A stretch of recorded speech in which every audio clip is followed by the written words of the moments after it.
One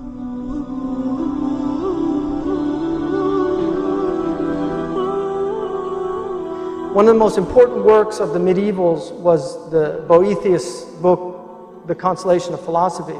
And in the second chapter, he uses this metaphor of the wheel of fortune, fortuna, fate, that says in the tradition, you can't worship me. In other words, you cannot placate me, I do what I will. But in the wheel of fortune, and this is in the chapter of Yunus, where it says that we cause you to, nusayyirukum, like yusayyirukum means to cause you to go around, right? In the land and in the sea.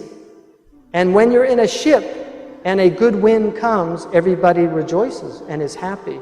But then they see a storm off in the distance, and then they begin to feel something.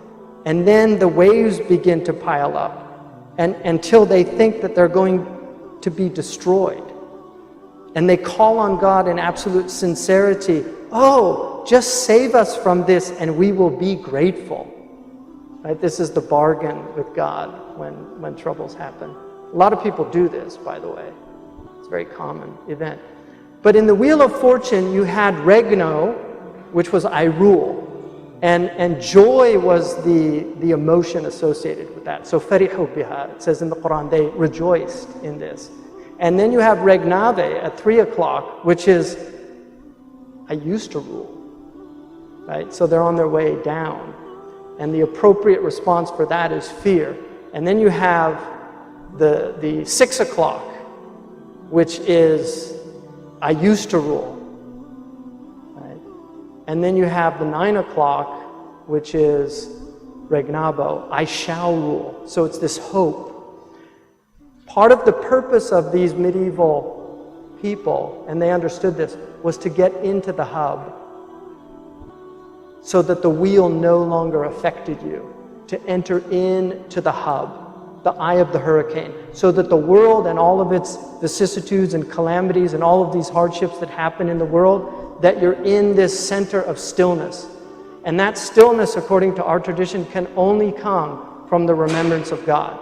And this is why if there is a fundamental sin in Islam, they debated on whether it was pride, which is the sin of the devil. But Imam al-Junayd said the fundamental sin of the human being is acedia.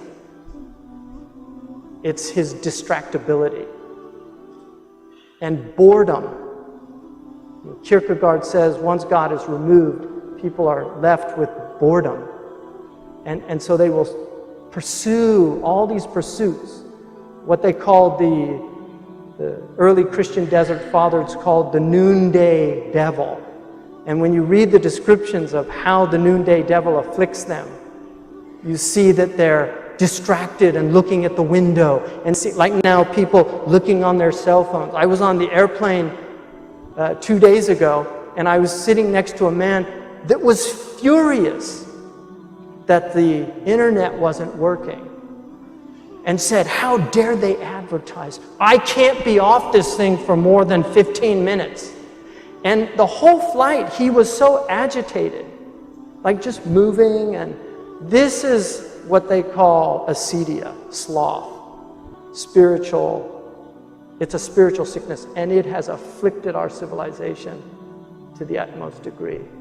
We are afflicted with profound boredom, and we're constantly attempting to distract ourselves with drugs, with sex, with money, with pursuit of fame, pursuit of power, of all these things that the Prophet Muhammad said the truest thing that the poet ever spoke was that Ala kullu shay'in ma khala Allah batilu.